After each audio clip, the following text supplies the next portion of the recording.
Hi everyone, thanks for tuning into the Radults podcast, the podcast that highlights the stories of people who said fuck that to the idea that growing up means giving up on your dreams, and instead turn those dreams into their reality. Today's guest is musician Ben Rechter, vocalist and guitarist for Melbourne's prog rock powerhouses, Circles.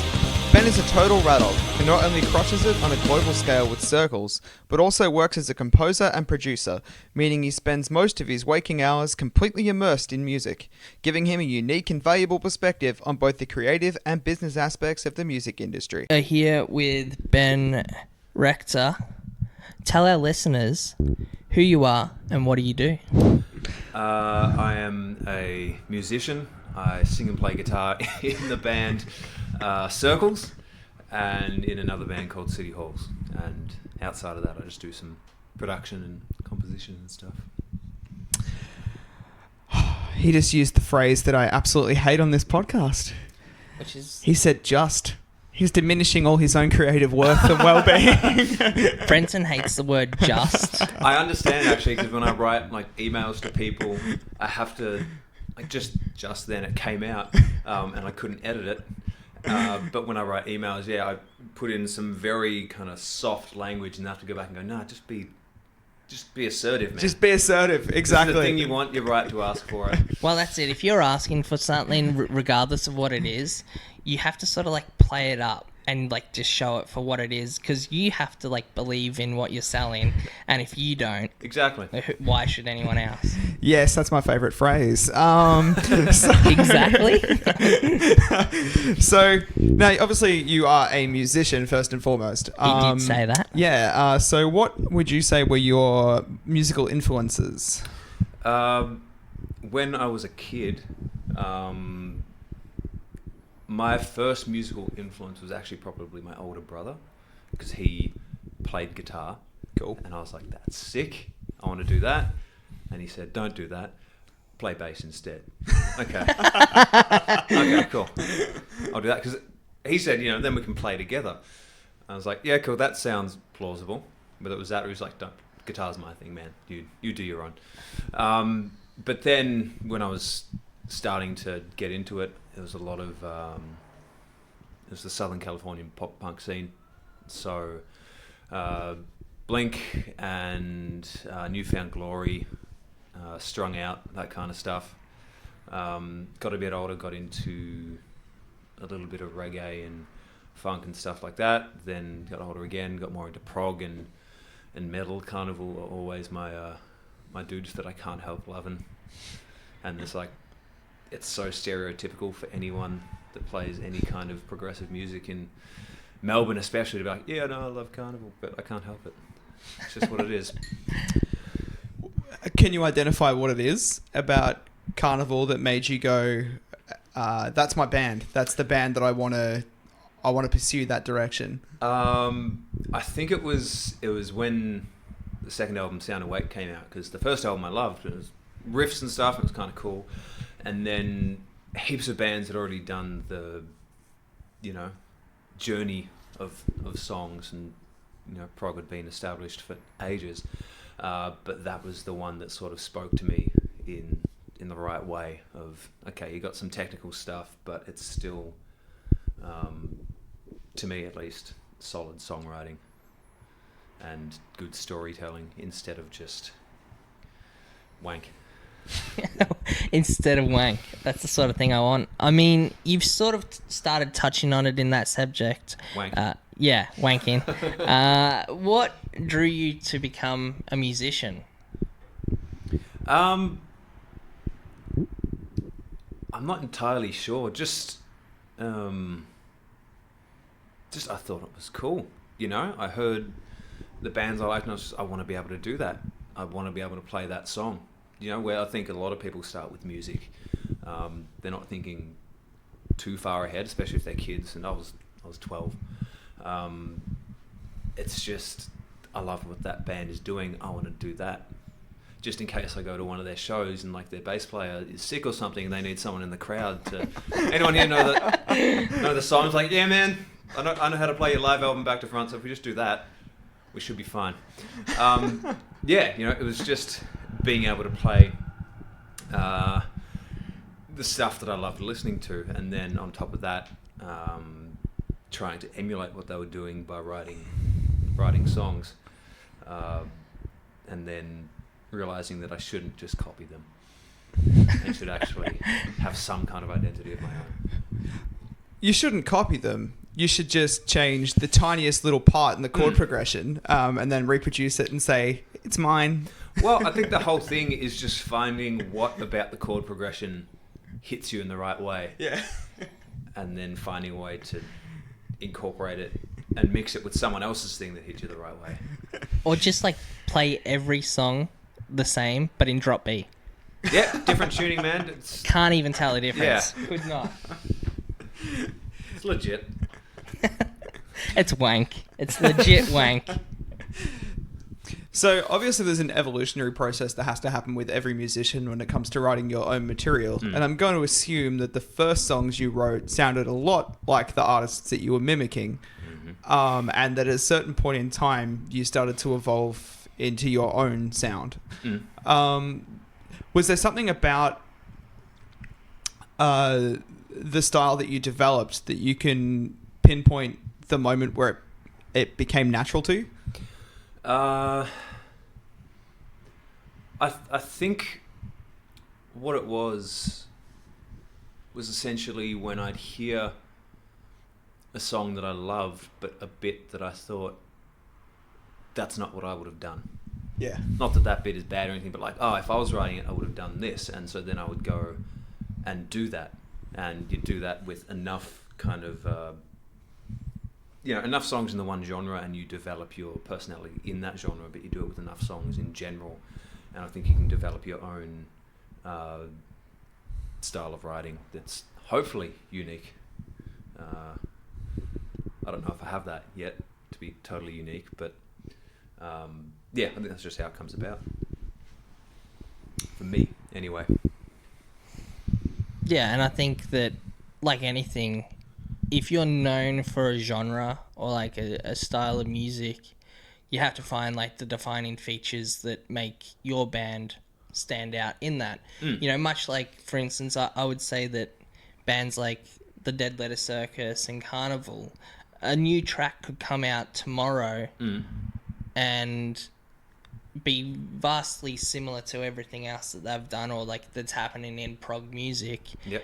And you would still go, that's that band, and you'd recognize it as that band while being different. Yeah, absolutely. Although there are some bands, I was having a talk with someone last night about bands that sort of go full circle in a way, in that they are massively influential, but then lose their personality and start sounding like the bands that are influenced by them, and sort of lose their own character. The reference we were using was Blink. Because, they were so massively influential to so many, and they're by no means a bad band these days, but they have sort of lost. Like California, that album sounds like Mark Hoppus producing another band, essentially, to me. Yes, I'd agree. I don't think they took full advantage of the unique ability that Matt Skiba has as a vocalist and as a guitarist on that record. And I think maybe the next one, there'll be more of his identity on it. Yeah, I mean, it'd be tricky for him coming into that with such a well-established sound and legacy, and people pretty much expecting him to be Tom. And he probably had to sort of play into that a little bit for this album. So hopefully in the next one, he'll be more comfortable in his position to be like, well, this is, new age of Blink.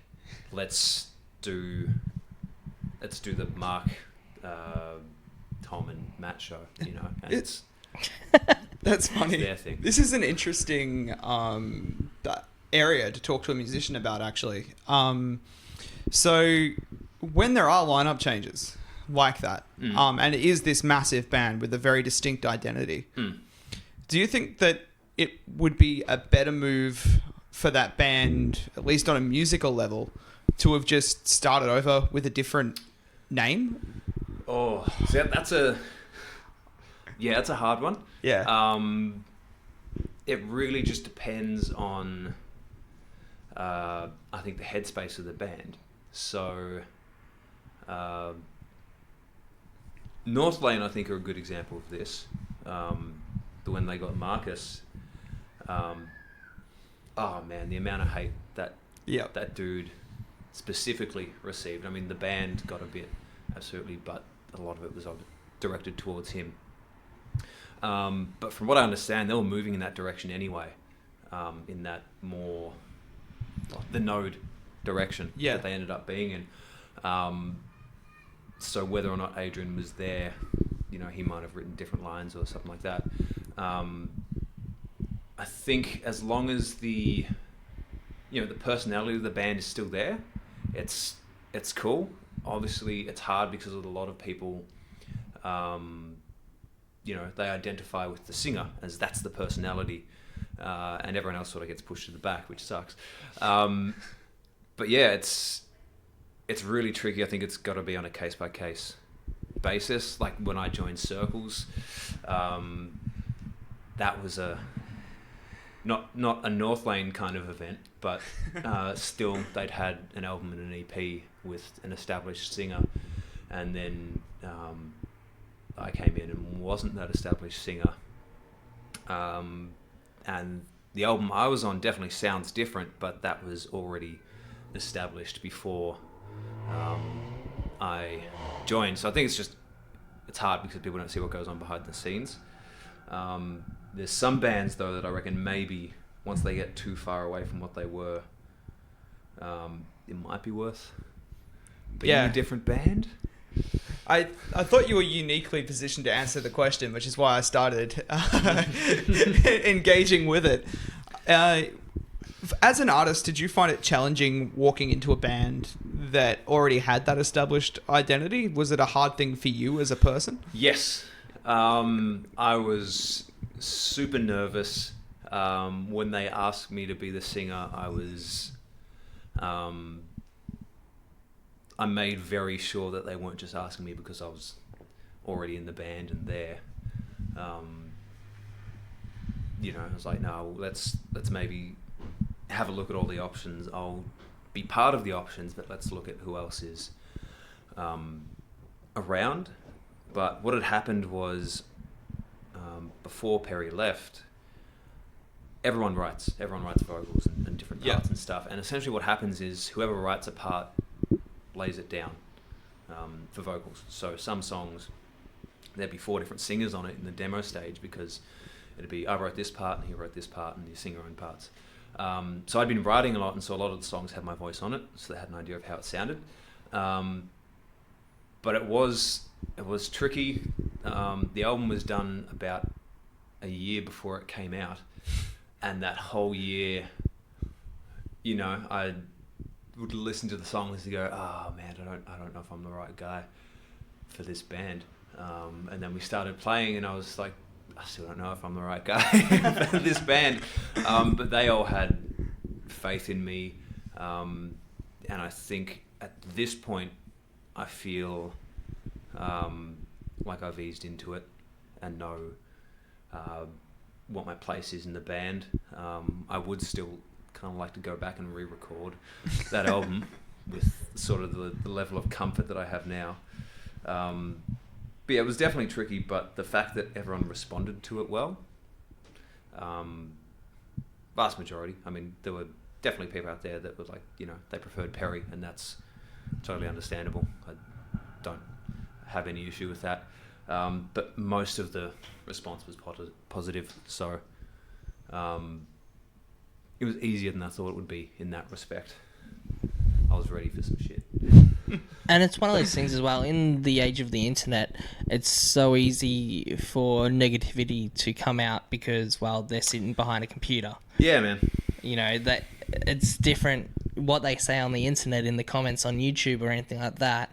You'll find that 98% of those people would not have the guts to say that to your face, like at a concert. Yeah, I've only been... This didn't even happen to me, but there was only one situation where when we were in Europe with Caligula's Horse and I Built the Sky, I think someone somewhere in Germany, I think, came up to the drummer from Caligula's Horse, who isn't the original drummer, but he's fantastic, he's so good, and was sort of talking down to him because he wasn't the previous drummer. And that was the only time I've ever seen someone actually come up and voice it in person. But yeah, the whole internet thing, like, yeah, you know, it's exactly what you said it is. Yeah, I think that's how they sort of... And it's generally done by people that are have-nots. They've not been in that position. They're potentially not a musician or even know that much about, you know, music structure as a whole. And it's those ones that will say something. Mind you, if you go to offer them up the microphone, they're going to back away. They're not going to go, oh, fine, I'll try and take your place or anything like that. They'll just shrink down. There's this,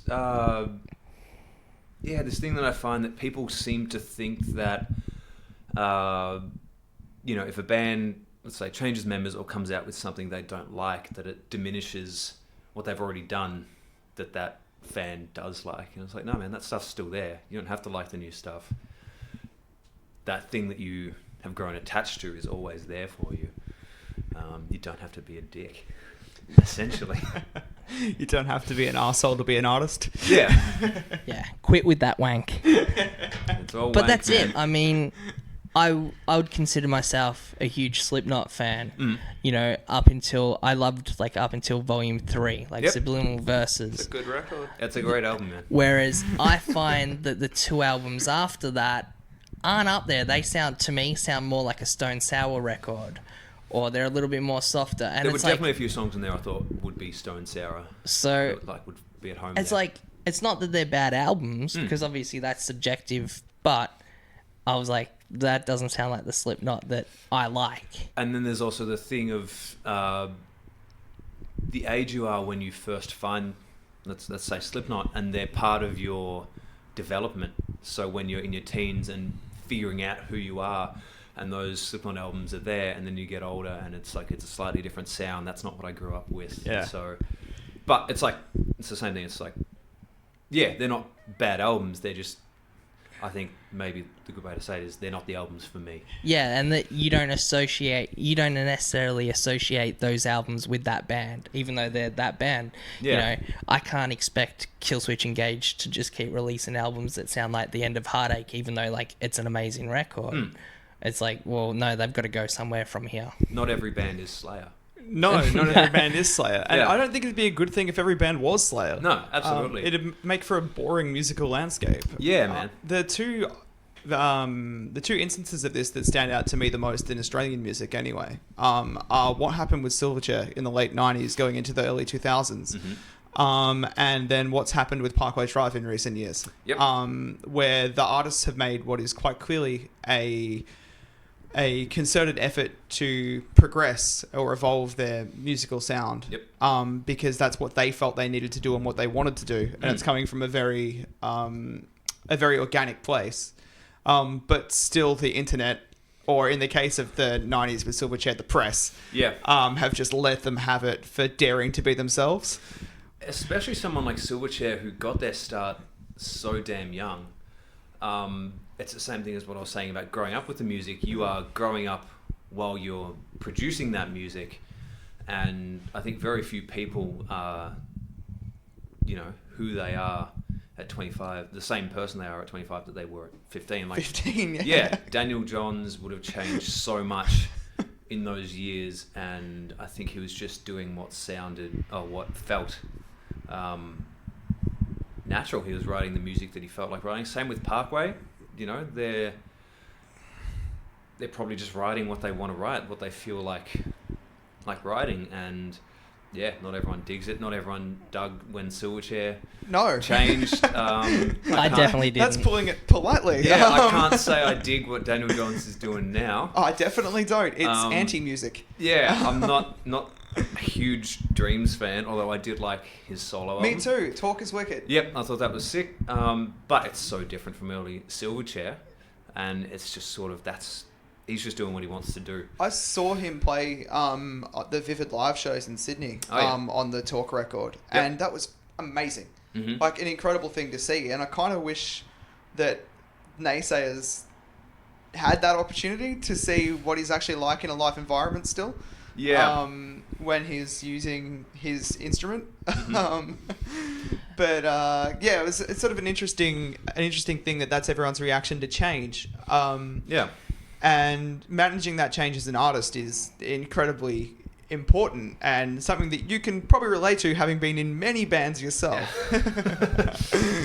I still will 100% think that the best thing that Daniel Johns ever did, and this is coming from a Silverchair fan, is his piano rendition of Smells Like Teen Spirit. So you mean his version of Tori Amos's version of Smells Like Teen Spirit? You know what, though?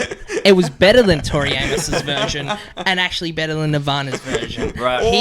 When he pulls out that harp and he's hitting those highs, was amazing. I get chills every time I hear it. It actually makes me want to cry hearing that song. His creative peak is Neon Ballroom. End story.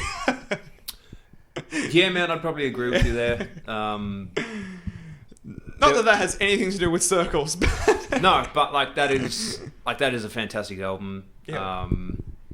For me, Diorama is a close second. Yep. And I actually I know a lot of people didn't love it, but I dug. Oh yeah, that's my other half. Is obsessed with Silverchair and has been since she was a child. I have been also. But she shares the same perspective as everyone else on the dream scenario as well, which I think is interesting and goes against what we were saying before, how we were saying that, we should encourage artists to be themselves and the truest version of themselves. I definitely think you should, because as an artist, you will feel so incredibly shitty if you're not doing what you want to. Yeah. I think in that case, you really just got to hope that whatever you're doing next, you can find new fans and appreciate what you are doing to, I guess, replace the ones that have left because they don't dig what you're doing anymore. So I don't really, I don't dig Dreams at all, but I And it had dig that Daniel Johns is doing what he wants. Yeah. Yeah, I like the fact he's got a guitar in his hands. Yeah. That's progress. That's a start. The worst thing about Dreams, though, is that ridiculous neck tattoo that he has now. That's the worst part of this whole project. That tattoo is horrible. Well, before this Radults episode turns into a deep analysis of the career of Daniel Johns, I still am a massive Daniel Johns fan. I'll leave it at that. I will too. And so am I. We should probably get back on track. Yep. So, you know what? I'm going back to you.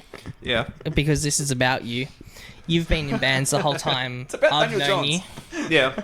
Yeah. From the Landlords. Yeah, I think Landlords was when I met you, yeah. Yeah, so what's that? That's going back. I was still in school when I did that, so I was 16 or 17 when that started. Yes, and then you did Machiavelli as well. Yep. And that was fun, Mm-hmm. And then at the same time, you then progressed into Glass Empire. Yep. Where I think that's where we really, really started seeing, I feel, your own sound in progressive music. Yeah, I think that Machiavelli was sort of going, yes, this is sort of going that direction, but Machiavelli was when I was listening to a lot of Protest the Hero. yeah, and you and you can definitely get that with that, and that was, I think, you finding your feet. And then Glass Empire was going, look, I know where I stand with this. Let's branch on. And now you're in Circles. Tell us about your progression through music to where you are now that sort of led to being in Circles and City Hall. It's so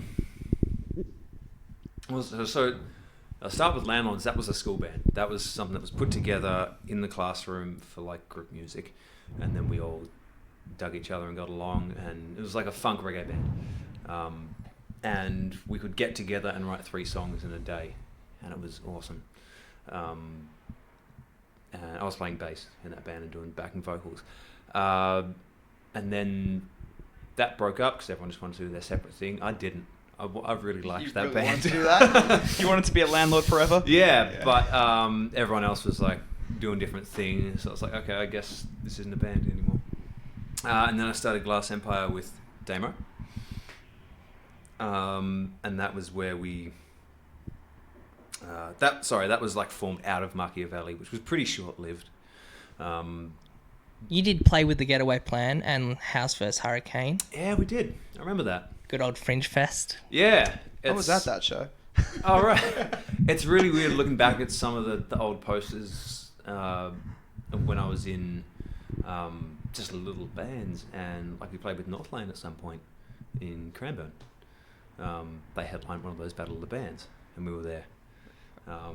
Yeah, it's weird. The bands that end up going on to do good things. They were doing good things at that time, but you don't realise how massive they're going to get. But yeah, and then out of Machiavelli came Glass Empire, which was again pretty much when I heard Sound Awake, and I was like, I want to do that kind of stuff. Damo, you like that? Yeah. But we did our best to make it not Sound Awake. And I think we did okay. And that was really a good place for me and Damo. Damo was my best friend and guitarist.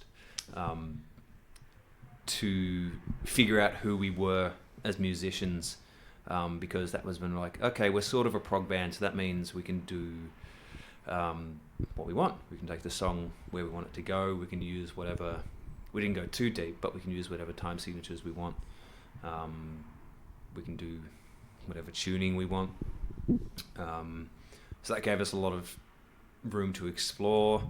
We only did 2 EPs. The first EP was probably us throwing too many ideas in. The second one was figuring out how to actually write songs. That broke up, and Ted from Circles, the other guitarist, had seen Glass Empire years before when we released our first single, and he'd kept tabs on us. And so out of nowhere for me, he said, "Hey man, do you want to come in and write some stuff for our new album?" Yeah, cool. I'll come in and have a listen. So I went down to the Circle studio, and while I was there, I was like, well, actually, we kind of need a guitarist. Do you want to jump in? Yep, sweet, no worries. I'll jump in, because the stuff he was showing me was the stuff that ended up on the last one. And I was like, cool, that's stuff I can get behind. And then Perry left, and I stepped a little bit to the left and turned into the singer.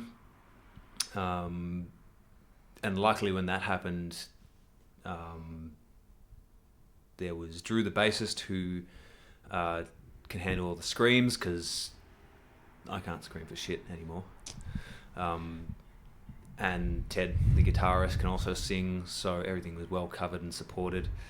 And then City Halls has been a super long project that has just taken so long to get off the ground. It used to be a band, I don't know if you remember this, called New Travellers.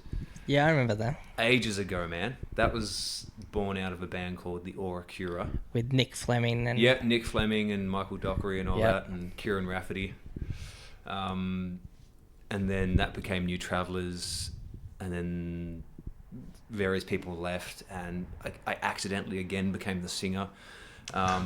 It just keeps happening. Accidental frontman. Yeah, because Doc, the singer, left, and they're like, oh, you can sing? All right, I guess that's what it is.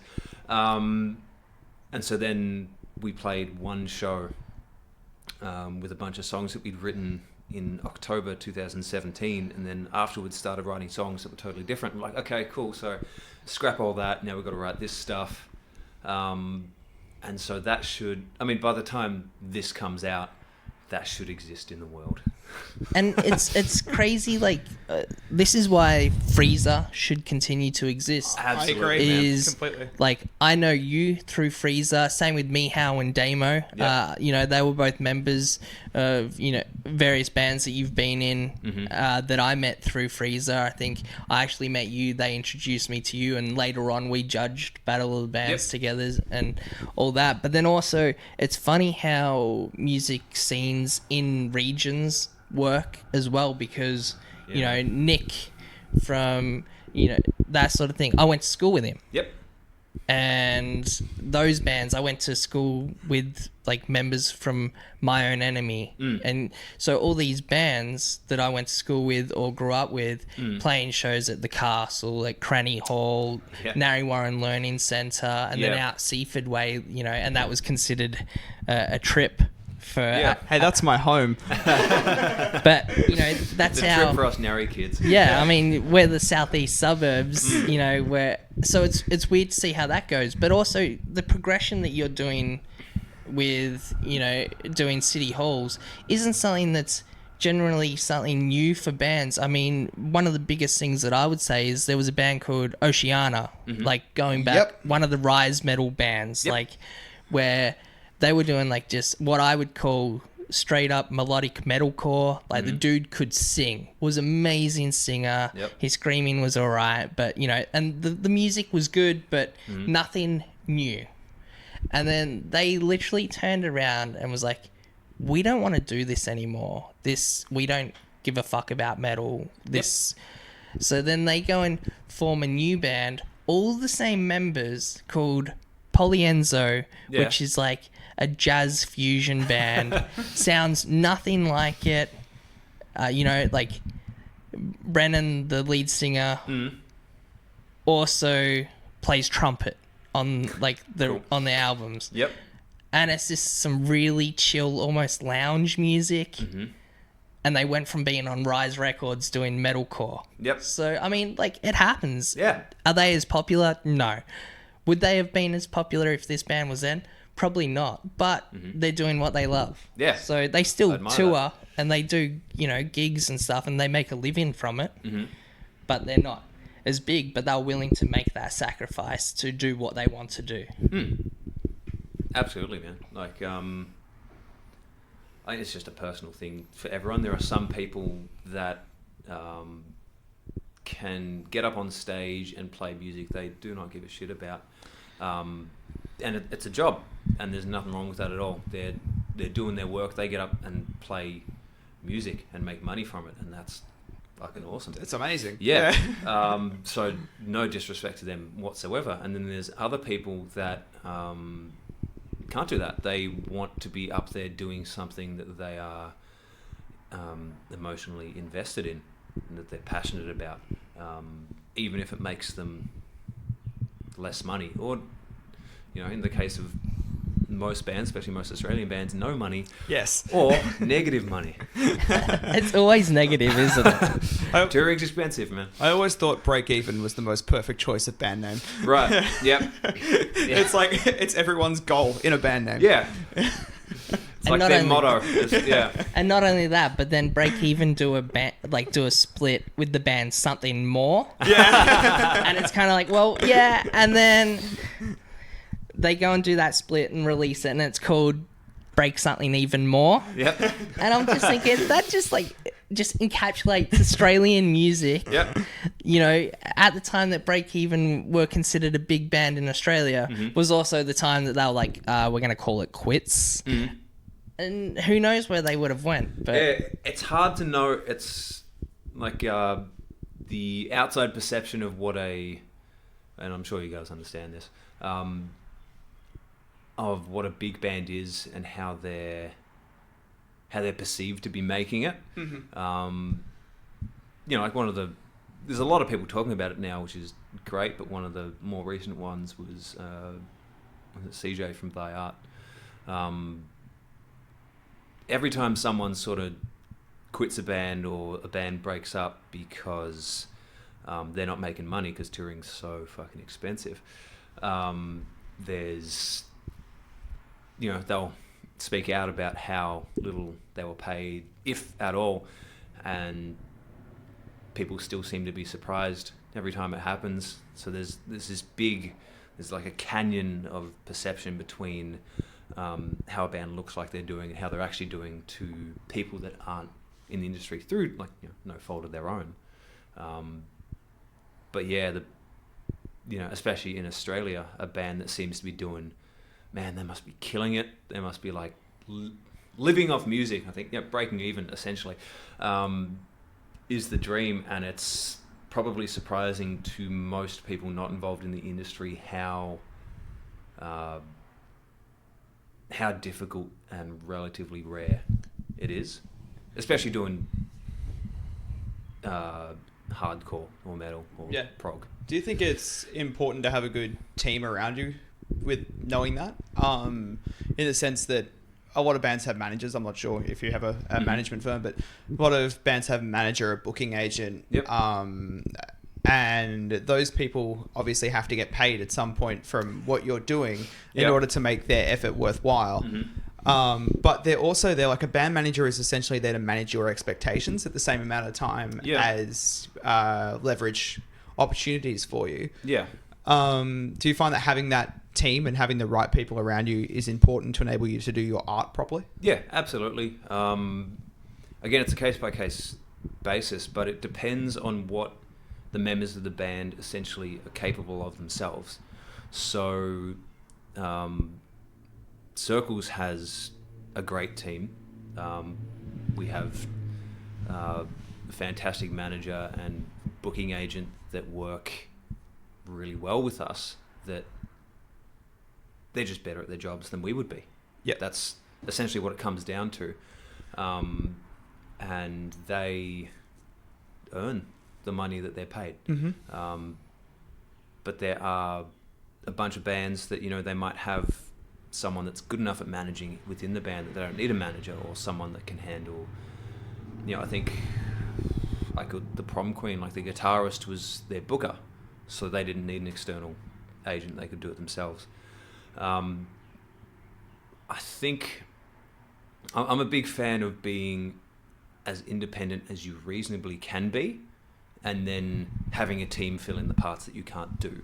Yeah. So for Circles, for example, we can write and record on our own, so we don't need other people. We don't need an engineer or anyone to mix or anything like that.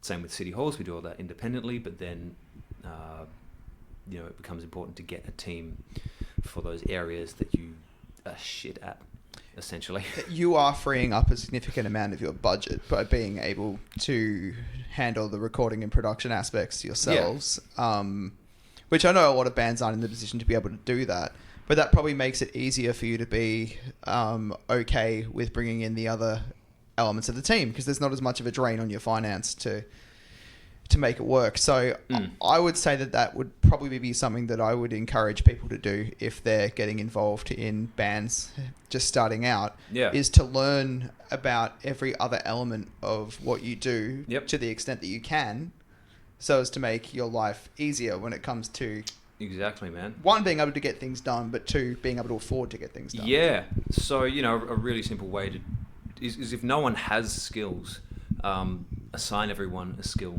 to learn. And that can take ages. I mean, we're lucky in Circles and City Halls that we're working at the time that we are right now. But if, I couldn't do a recording that was worth putting out on my own 10 years ago or anything like that. There was a long build. So essentially the earlier you start, the better, so that your future band can profit because of it. But yeah, it absolutely helps. Like the drummer from Circles does all our videos. That's amazing. Yes, that's another, one less person that we have to go out and find and pay and deal with. He also does the artwork. So these are fantastic things to have exactly in your band. And yeah, so if you can find someone with those skills, it's awesome. If they're skills that you can develop within your band with, I mean, the internet is so damn good for learning. Go on like, not paid by these or anything, Skillshare or Creative Live or one of those sites that has like courses. Masterclass, not so much. I think they're fantastic, but they're more about the celebrity hype. Yeah, I think. completely. Whereas they probably still have great things, but Skillshare and Creative Live, you can go on there if you want to learn video editing or photography or mixing and stuff like that. And they're not that expensive. They're much cheaper than going to like tertiary education. Enrolling an SAE or something. Or... Yeah, exactly, man. And you'll probably be better at the end of it. So there's heaps of ways that bands can sort of stay as independent as possible, and then, like I said, build the team that they need to fill in the blanks. And because you're doing that, and because you've been able to cut out so many different things that other people should be recruited to have to do, you guys are clearly making at least 80 grand each per year, man. Right? Yeah. No doubt. Dude, I'm pretty sure the 3 streams I gave them recently gave them 180 grand each. Oh, yeah, man. But, thank you, Spotify. And talking about, like, mixing and all that, like, I guess, like, now would be a good time to give a shout out to Jeff at Pony. Jeff and Damien. He taught me a lot during freezer shows, setting up, doing all that, the sound check. And both of them taught me a lot. So so what I just said sort of might have made it sound like I'm just really smart and learned how to do this on my own, man. And you can do it too. And you can do it too, but I was very lucky that I had some people that took me under their wing. So the studio I used to work at, Pony Music, my old band landlords won a battle of the bands and went to record there, and that's how I got introduced to them. And while I was there, I just asked Damien, who was recording us, how'd you get into this? What was your path? And he said, well, thank you, man. I just started sitting in on sessions. He's like, you can come and sit in on my sessions if you want. I'm like, sweet, man. And I did that until I ended up doing my own sessions, and they would show me what I was doing right, show me what I was doing wrong. So I had a shit ton of help from them, for which I'm very appreciative. That's probably, if you have someone around that can help you in that way, absolutely take advantage of it. I've got this wonderful dude at the moment that does not owe me anything, but is helping me with composition. Awesome. And just because he was asked, essentially. And he said, yeah, come down to my studio, I'll show you this stuff. I send him what I'm working on, and he gives me tips and stuff like that. So those people are out there, and they will help you out because they are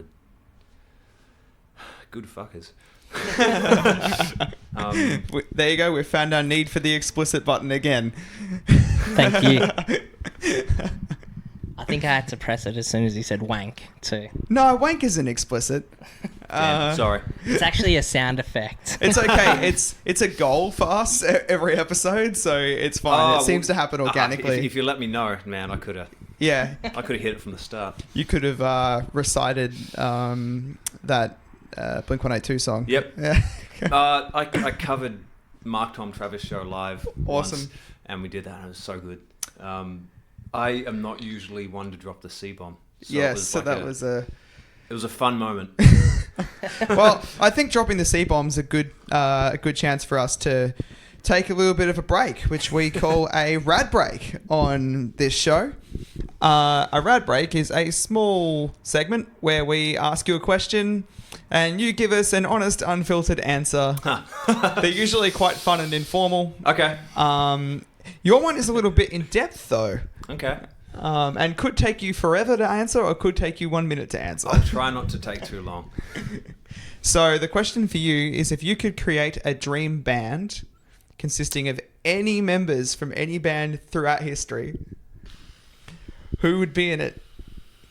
And I feel like we should probably like give you like a 5 band member limit. Limit? That's Yeah. probably good, man. Yes, we're not making the polyphonic spree. Cool. That's a band who I always wondered how, if they could ever make any money with that many members. I would say on vocals would probably be Jeff Buckley. Hell yeah. Yep. Ooh.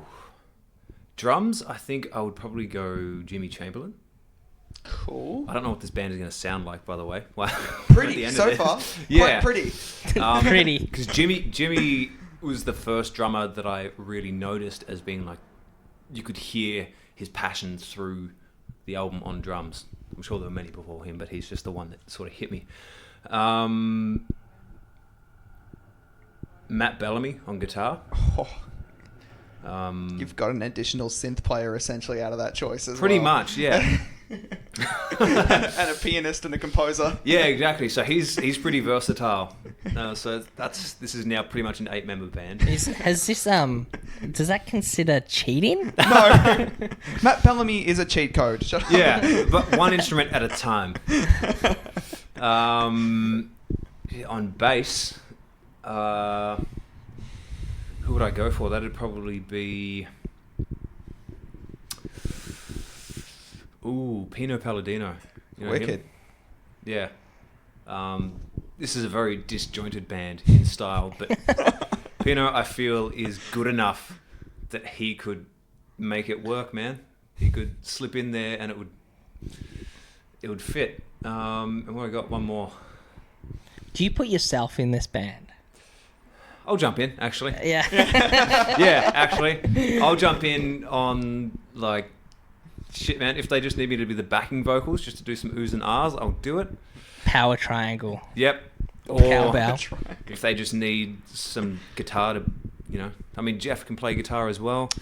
So if they just need someone to do the most basic stuff, I'll jump in, man.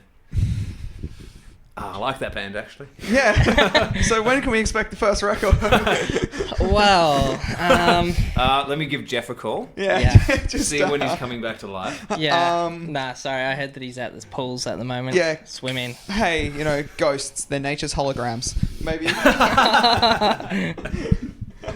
So going away from, I guess, like that. going from saying like pretty basic stuff to not so basic, with the music that you release, do you place any hidden meanings in them? Obviously, you don't have to actually mention them if they're hidden, but is there Easter eggs in your music?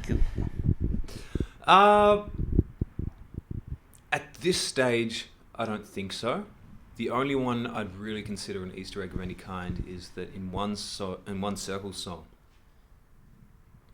I say Clarity, which was Ooh. a Glass Empire song.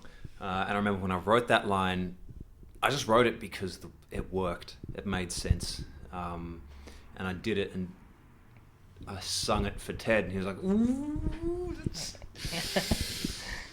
that's sneaky. That's a hell of a song. It still gets heavy rotation from me. Thanks, man. Actually, that is one of the few songs that I've written that I... Actually, I won't say that. It's not that I don't like a lot of my songs, but Clarity is one of the songs that I'm like, okay, I feel happy with that song, that I can say, okay, that song's done. Whereas a lot of other songs, I constantly want to change and tweak. Do change live. But yeah, other than that, not really. All of the songs are usually their own self-contained little worlds, their own little stories. But I should try and work something in lyrically, or even just one little like melodic guitar run that, whether it be from one of my old bands or just an homage to. I would like to see a Landlord's line go into a Circle song. Ooh, that is crossing some genres there. Or could you get Pataphysics to do guest vocals? I would love that, actually, or guest trumpet. That'd be cool. Yeah, actually, I might. That could work. I've got that dude on Facebook. Yeah, he taught me trumpet for a very, very brief time. I should. Yeah, you should. And what's interesting about this guy too is I knew him from, you know, the days of pataphysics, doing like the local shows. Yep. And then my music teacher in high school, I think, like, got sick or something, went away. And Pat came in as my substitute. And it's so hard when he goes like, dude, we can't like act like we are friends and, you know, close. Yeah. And that was weird seeing him sort of come in and we're like, That'd be hard, yeah. Just pretending like you've never met this guy. yeah, who are you? Yeah, yeah, I've never had that situation happen before. It's weird. It's really weird. But yeah, pataphysics would be... man, you've got me thinking now. Get some beatbox going on it. Yeah, man. Like city halls, that kind of stuff could actually really work. But maybe it would be cool to get it in circles as well, because it might be less expected. Do you listen to Tesseract at all? Yeah. Yes. On their second album, I think it was, they had a song.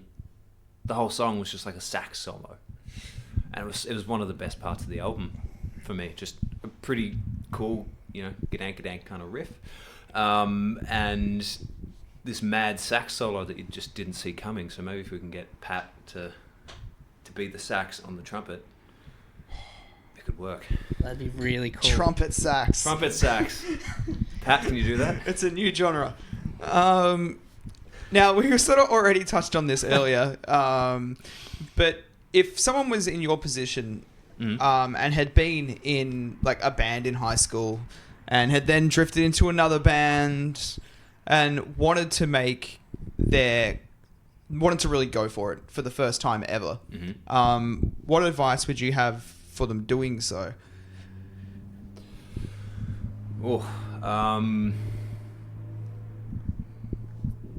I think the most important advice would be patient, because that's the thing that gets a lot of people to quit, is that they're not playing the long game. They're sort of after instant gratification, which happens sometimes. Yeah. Sometimes people put out a song, like Amy Shark and G-Flip on Triple J are really good examples of this, that they put out a song and they go massive overnight. So be patient. Have a sax solo. Learn, sort of related to what we were talking about before, learn to do as much on your own as you can. At the very least, learn to record yourself so you can do your own demos, even if they're with really crappy sounding drums and MIDI instruments, something like that. Learn how to get your ideas down.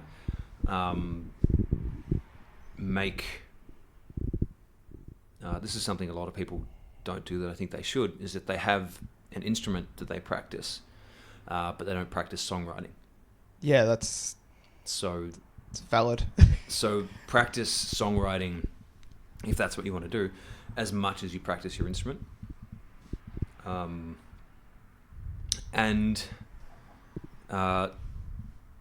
I guess figure out what the right team is for you. So some people, I've gone through this in previous bands. You want the band to be, say you got 4 people, you want it to be a 4-way collaboration.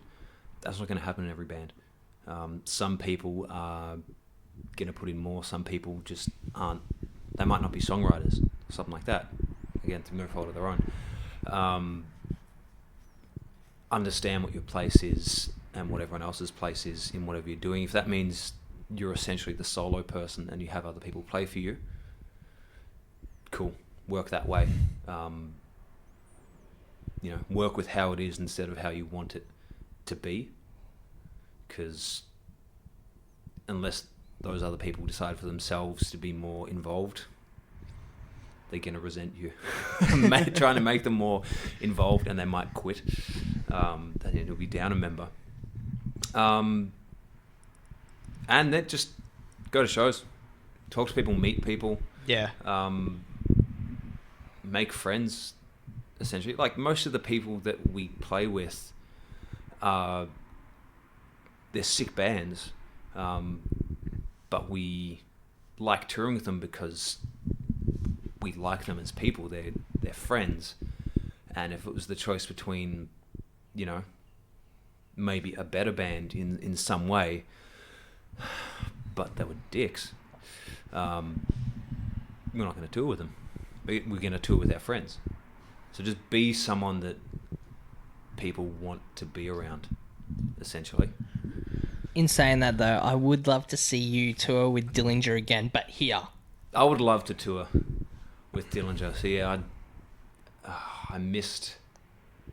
I wasn't in the band when that tour happened, and that bums me out so much.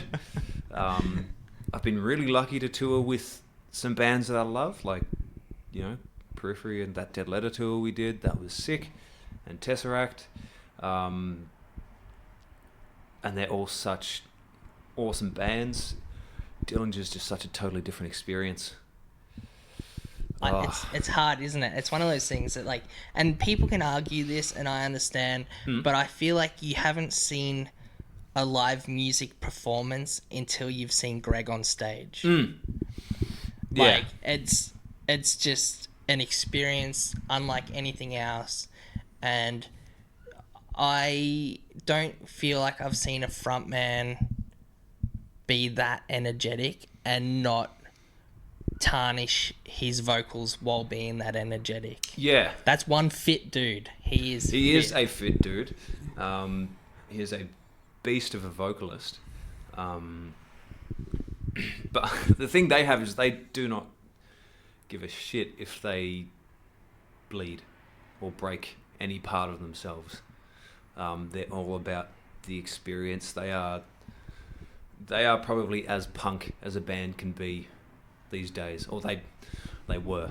Yeah, they were. Unfortunately, it's seeing them light Billy's drum kit on fire, and he continues to play, even though, like, supposedly, like, he was getting burns from his burn-in drum kit. Yeah, man. And he still played. Yep. That's insane. But that is insane. That's an interesting point, though, because that seems to indicate that they found the thing they were okay to burn for, essentially. Like, they found the hill they were alright to die on. Yeah. And I think that if you're going to be doing this, if you're going to be doing music as your career path or as your chosen life vocation, then you need to find what it is that you'd be willing to burn for. Yeah. That's maybe another thing to add to that question before, that you need to be really aware of what you're willing to go through, what you're willing to sacrifice. You know, I'm very lucky to have the people in my life that I do have, that put up with me. Mainly my girlfriend that puts up with me, constantly having to go away, constant rehearsals on nights off and stuff like that. But, you know, I'm willing to, sort of manage my life so that I can make it all work. You know, some people can't do both. You know, they're so focused on the music that they won't be good in a relationship. They won't be present for that person, which isn't necessarily a bad thing unless you do get into that relationship as the musician, knowing that you can't be there for that person. Then that's shit. But if you're on your own because you know you need to be on your own, then that's what it is. All right. Well, while we start to wrap this up, what are your recommendations for bands and or musicians that people should check out?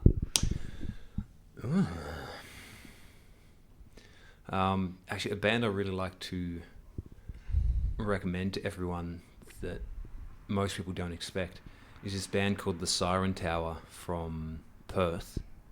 That I'm not sure what genre they'd be. They might be like folk rock kind of stuff. Yep. A dude sings with an Aussie accent, like a really Aussie accent. Is from Perth, fair enough. Yeah. Hiya. And they are they're such good storytellers. Like, it is such beautiful, well-written music. If, you can handle the accent. Which I can. Yeah. Yep.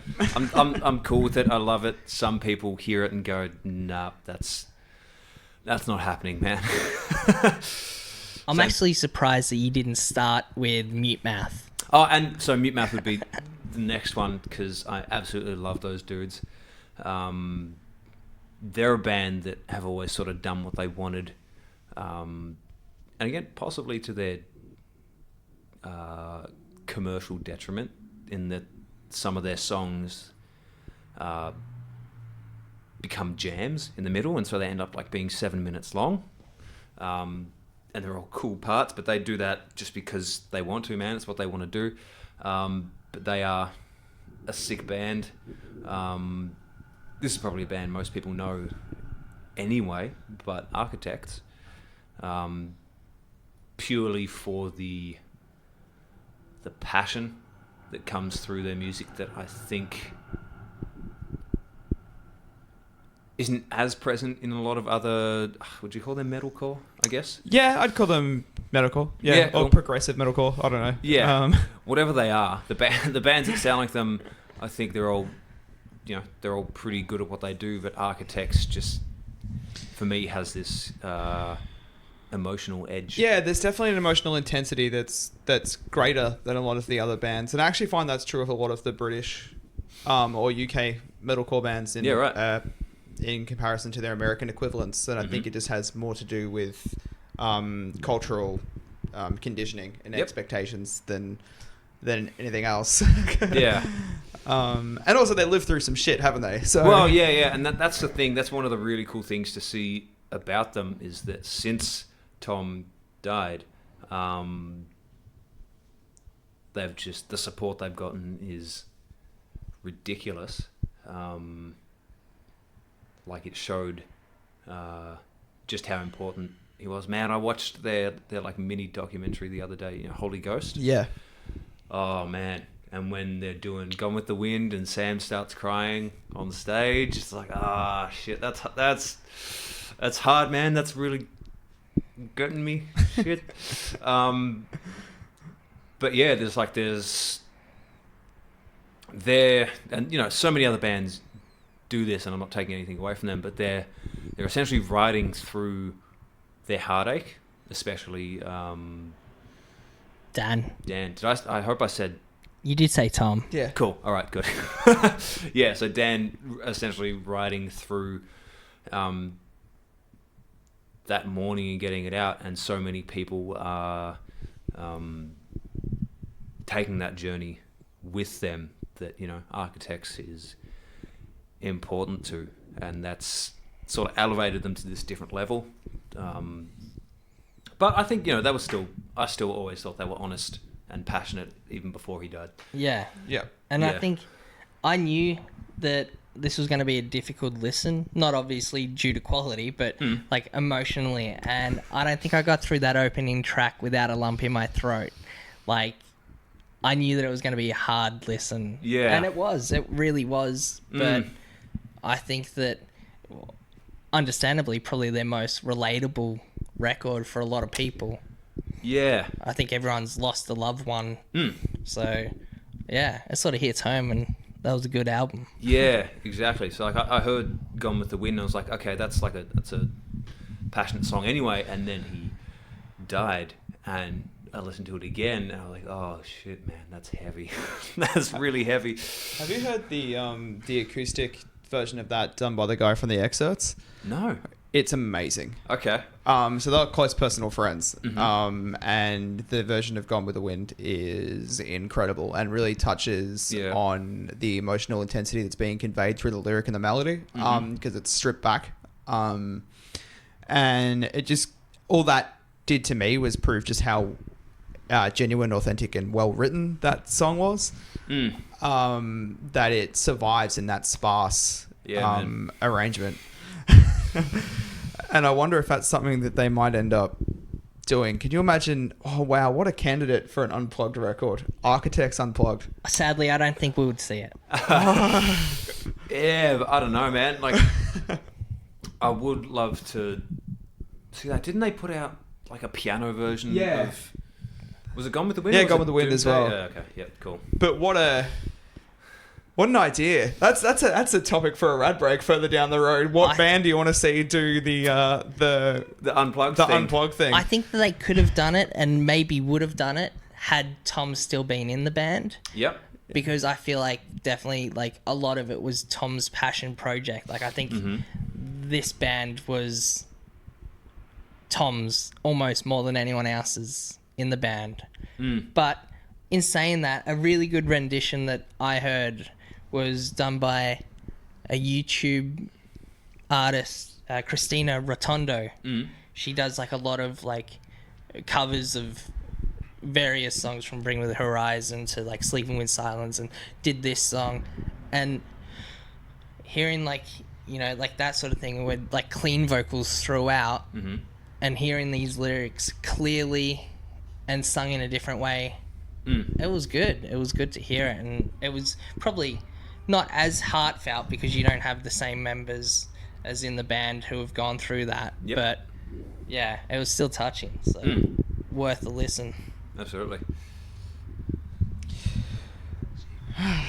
Sorry, my neighbours have decided that now is the time to play some Indian trance. By the sounds of it, I love it.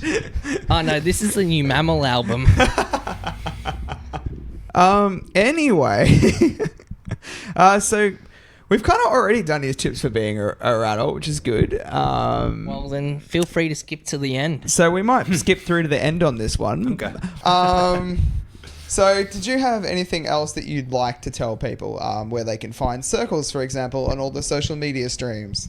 Yeah, I think most of them listen to Circles is the tag on all the usual stuff, you know, Facebook, Instagram, Spotify, Deezer, if you're into that.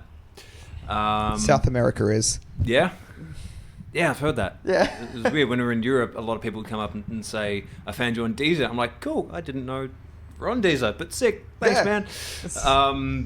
And City Halls, by the time this comes out, I imagine will be on Spotify, but if not, Triple J Unearthed and Facebook. It's City Hall. I think it's just City Halls. So there you have it, guys. Go check out Circles. Go check out City Halls. Please do me a favor and go check out The Landlords. If you can. If you can. Yeah, if you can. Find a demo or... Yeah. I vote you check out Glass Empire.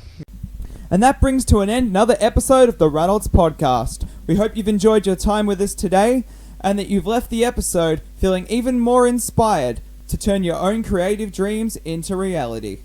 As always, don't forget to like, comment, subscribe, follow, and share our content. And go out there and live life a little more radult.